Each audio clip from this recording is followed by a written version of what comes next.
ഈശ്വര, ഓരോ ദിവസം ചെല്ലുന്തോറും പ്രശ്നങ്ങൾ വഷളായി വരികയാണല്ലോ. ഈശ്വരനെ നിഷേധിച്ച് ജീവിക്കുന്നോണ്ടാ പ്രശ്നങ്ങൾ ഒഴിയാത്തത്.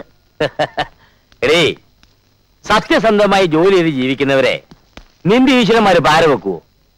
ഇതൊന്നും ഈശ്വരന്റെയും ജഗത്താന്റെയും വിളയാട്ടമല്ല സുധർമ്മേ, അധർമ്മങ്ങളുടെ വിളയാട്ടമാണ്. ബിസിനസ് രംഗത്ത് അച്ഛന്റെ ഈ ഫിലോസഫിക്കൊന്നും ഒരു സ്ഥാനമില്ല. അധർമ്മത്തിനെ എങ്ങനെയാണ് കൈകാര്യം ചെയ്യേണ്ടതെന്ന് ഞങ്ങൾ കാണിച്ചു തരാം. ഈ പ്രശ്നം ഞങ്ങൾക്ക് വിട്ടുക. നിന്നെയൊക്കെ വിശ്വസിക്കാവോ? 100%. വിട്ടു വന്നിരിക്കുന്നു.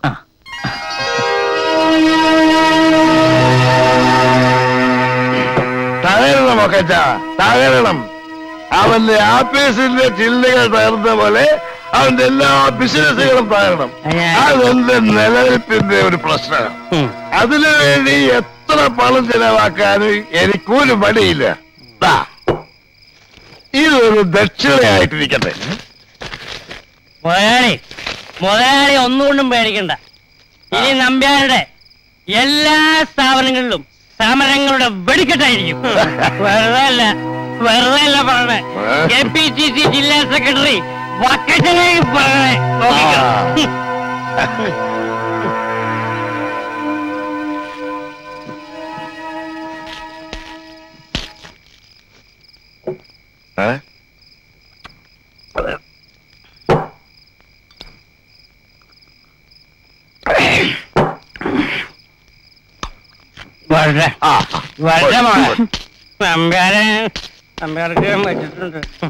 അവനവൻ കുഴിക്കുന്ന കുഴികളിൽ വീഴുമ്പോ ഗുലുമാലിന് അച്ഛൻ കേട്ടിട്ടുണ്ടോ? അത് മോളെ, അതൊരു സിനിമയ്ക്കകത്തെ പാട്ടല്ലേ? ആ പാട്ടിന്റെ കാസറ്റ് ഒരെണ്ണം വാങ്ങി ദിവസവും കേൾക്കുന്നത് നന്നായിരിക്കും. അല്ലാതെ രാവിലെ പൂജാമുറി കയറുന്നിട്ട് ഒരു കാര്യമില്ല കേട്ടോ. ഞാൻ കാര്യം ചെയ്യാം. ആ കാസറ്റ് പൂജാമുറിയുടെ ടേബിൾ ഇട്ടിട്ട് ഞാൻ കേട്ടോളാം. പുറത്ത് എന്നെ വിളിച്ചോ? വിളിച്ചു. എന്താ കാര്യം? എന്റെ അമ്മായിയമ്മ ജനത്തെ പ്രസവിച്ചു. അറിഞ്ഞില്ലേ? ഒരാളും ഒരു പെണ്ണും.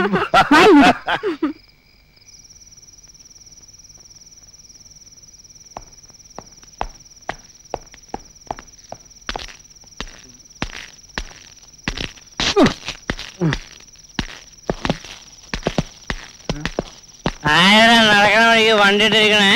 അറിയണോ അല്ലേ?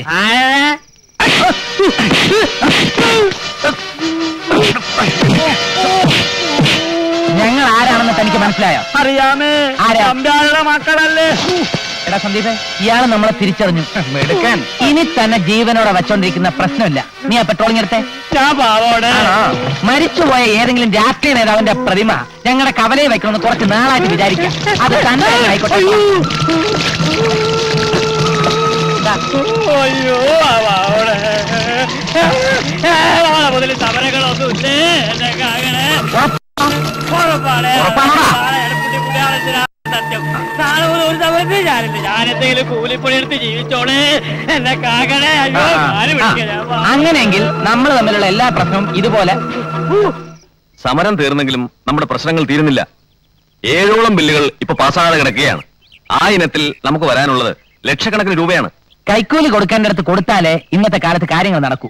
നിർത്ത്. അങ്ങനെ വളഞ്ഞ വഴി കൂടി കാര്യം നേടുന്ന സ്വഭാവം നമ്പ്യാർക്കില്ല.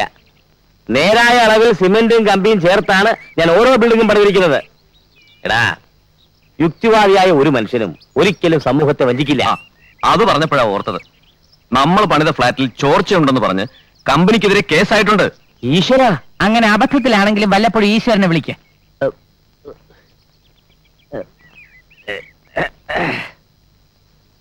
തുറന്നു പറയാലോ, സ്റ്റാഫുകൾക്ക് ഈ മാസത്തെ ശമ്പളം കൊടുക്കാൻ പോലും ക്യാഷ് റൈസ് ആയിട്ടില്ല. ആകെ പ്രശ്നങ്ങളാ. ഒന്ന് നിർത്തോ. വെറുതെ മനുഷ്യനെ പ്രാന്തുടിപ്പിക്കാൻ വേണ്ടി രാവിലെ പെട്രോൾ കത്തിച്ച് വരും. ഈ പ്രശ്നങ്ങളല്ലാതെ എനിക്ക് വേറെ ഒന്നും പറയാനില്ലേ? അല്ല, വിവരങ്ങളൊക്കെ ഞാൻ അറിയിച്ചതേ ഉള്ളൂ. എന്തെങ്കിലും പരിഹാരം കണ്ടില്ലെങ്കിൽ കമ്പനി കൂട്ടേണ്ടി വരും. അപ്പൊ ഞാൻ ഇറങ്ങട്ടെ. ചെല്ലേ. എല്ലാത്തിനും കാരണം നിങ്ങളുടെ യുക്തിവാദ ആണെന്ന് തന്നെ വെച്ചോടി. നീ ദിവസം വിളിക്കാറുണ്ടല്ലോ ദൈവമേ ദൈവമേ എന്ന്. വല്ല ഗുണമുണ്ടോ? കമ്പനി കൂട്ടാൻ പോവാ. നിങ്ങളായി നിങ്ങളുടെ പാടായി. ഞാൻ പറഞ്ഞതേ ഉള്ളൂ. യുക്തിവാദം പറഞ്ഞ് കുടുംബം നശിപ്പിക്കരുത്. അല്ലച്ചാ, അമ്മ പറയുന്നതിൽ കാര്യമുണ്ട്. എഴുന്നേരെ. ഈശ്വര വിശ്വാസം ബഹുമാനവും ഇല്ല. പിന്നെ അങ്ങനെ നന്നാവും. പറഞ്ഞായിരുന്നോ? കാപ്പി എടുത്ത് വെച്ചിട്ടുണ്ടെന്ന് പറയായിരുന്നു. പോടാ പോയി ഞാനാ പോടാ. യൂണിയൻ കൂടി ഉപദേശിക്കാൻ വന്നിരിക്കുന്നു. വന്നൊരു യുക്തിവാദിക്ക് ഇവിടെ ജീവിക്കാൻ വയ്യാണ്ടായോ എന്റെ ദൈവമേ.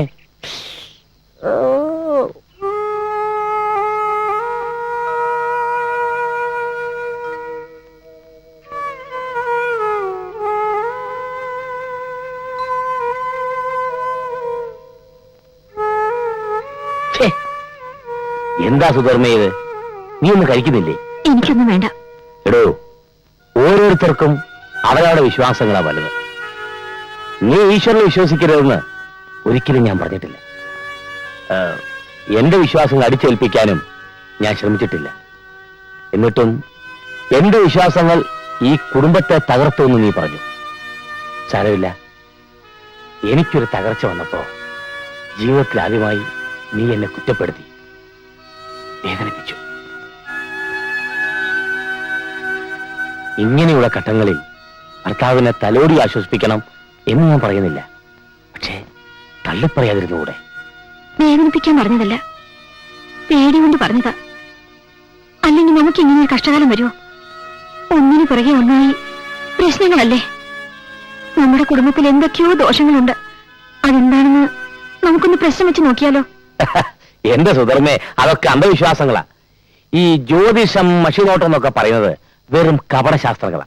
ദേ, ഇപ്പൊ മനുഷ്യനെ പറ്റിക്കാൻ ടിവിയിലും തുടങ്ങിയിട്ടുണ്ട്. അജ്ഞാതം, അവർണനീയം, പത്രക്കാര വകയായിട്ട് വാരഫലം. മോശം. നിങ്ങൾ പറയുന്ന ഒന്ന് മനസ്സിലാക്കാനുള്ള ബുദ്ധി അറിവൊന്നും എനിക്കില്ല. സിമന്റ് നേരാവണ്ണം ചേർത്തിട്ടും കെട്ടിടം ചോരുന്നു. സത്യസന്ധമായി ഓരോ പണി ചെയ്തിട്ടും ബില്ല് പാസ്സാകുന്നില്ല.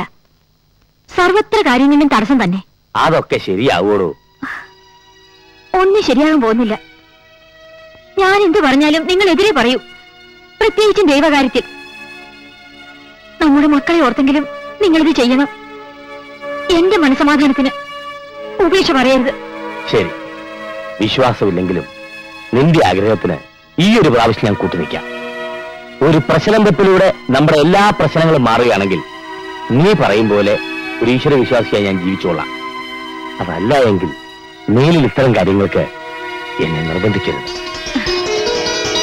സമ്മതിച്ചു. എങ്കിൽ നീ തന്നെ ജോലിസിനെ വിളിച്ചു വരുത്തി പ്രശ്നം വെപ്പിച്ച് നമ്മുടെ പ്രശ്നം മാറ്റ്. പിന്നെ അതൊരു പ്രശ്നമാകരുത്.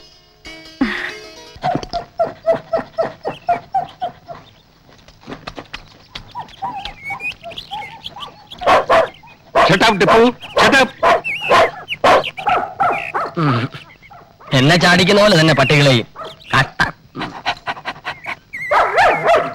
നീ ഹിറ്റ്ലറെ നോക്കൂ, ഇവൻ എത്ര പാവാണ്.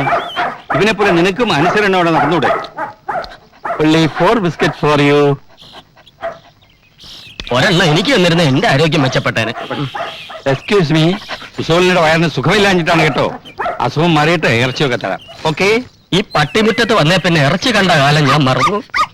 ഓ മൈ ഡിയർ ക്ലിയോപാട്ര, ഇന്നലെ രാത്രി ആന്റിബാർ തന്നിട്ട് വൈറ്റ് ചെയ്ത് പോയോ? അത് ദിവസം എനിക്ക് തരുന്നുണ്ടല്ലോ. വളയം പിടിക്കുമ്പോ വയറ്റിൽ നിന്ന് പോകുന്ന ആരെങ്കിലും അറിയുന്നുണ്ടോ? ഞാൻ കണ്ട പ്രാന്താണ്. ആ പട്ടികളോട് കാണിക്കുന്ന സ്നേഹത്തിന്റെ 100 അംശം ഈ ഡ്രൈവറോട് കാണിച്ചാൽ മതിയായിരുന്നു. ഓമനക്കുട്ട, കുറയ്ക്കണ്ട, ദാ വരുന്നേ. ഇങ്ങനൊരു മനുഷ്യൻ. എന്താ സാർ?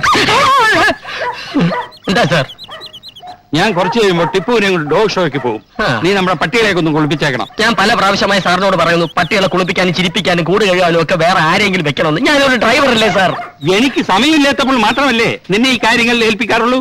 ഇനി സത്യം പറയാമല്ലോ സാറേ, ഈ പട്ടികൾ എന്ന് പറഞ്ഞാൽ എനിക്ക് അറപ്പും വെറുപ്പുമാണ്. നീ വേണേ എന്നെ പുച്ഛിച്ചോളൂ, ഞാൻ ക്ഷമിക്കാം. പക്ഷേ പട്ടികളെ പുച്ഛിക്കരുത്. ലോകത്തെ ഏറ്റവും നന്ദിയുള്ള വർഗമാണ് പട്ടികൾ. പക്ഷേ എല്ലാവരും പട്ടികളെ തരം താഴ്ന്ന ജീവികളായിട്ടാണ് കാണുന്നത്. ഇറങ്ങി പോണ പട്ടി. മുതലാളി, എന്റെ പേര് നിന്റെ പട്ടി കിട്ടോ? ഞാൻ തൊഴിലാളിയാണ് എന്നൊക്കെ പറയുന്നത് ഈ തരം താഴ്ത്തലിന്റെ ഉദാഹരണങ്ങളാ. മനുഷ്യരെക്കാളേറെ പട്ടികളെ സ്നേഹിക്കുന്നത് കൊണ്ടാണ് നാട്ടുകാരെന്നെ പട്ടി മേനോൻ എന്ന് വിളിക്കുന്നത്. ആ വിളി കേൾക്കുന്നത് എനിക്ക് സന്തോഷമാണ്. ഒരു സുരകസ്നേഹിക്ക് കിട്ടുന്ന ഏറ്റവും വലിയ അംഗീകാരമാണ്. നിനക്കറിയാമോ, എന്റെ ഭാര്യ മരിച്ചിട്ട് പോലും ഞാൻ കരഞ്ഞില്ല. പക്ഷേ എന്റെ എലിസബത്ത് മരിച്ചപ്പോൾ ഞാൻ കരഞ്ഞു. എലിസബത്ത് രാജ്ഞിയോ? അവര് മരിച്ചോ? എപ്പോ? എലിസബത്ത് രാജ്ഞിയല്ലടോ, ഏലം കുളത്തുനിന്ന് വായിച്ച വളർത്തതായി എലിസബത്ത്. ആഹാ. ആ, ഇത് ഈ ജന്മം ശരിയാവില്ല. കഷ്ടം. ഒരുത്തൻ എന്റെ മുഖത്ത് നോക്കി പട്ടി എന്ന് വിളിച്ചാൽ ആ കോംപ്ലിമെന്റിന് ഞാൻ ഷേക്ക് ഹാൻഡ് കൊടുക്കും. ഞാനിവിടെ പട്ടിയായിട്ട് ജനിച്ചാ മതിയായിരുന്നു. തല്ലിന് പകരം തലോടൽ കിട്ടിയാൽ. ഭാഗ്യമുള്ള പട്ടികൾ, ഭാഗ്യമില്ലാത്ത ഈ ഡ്രൈവർ.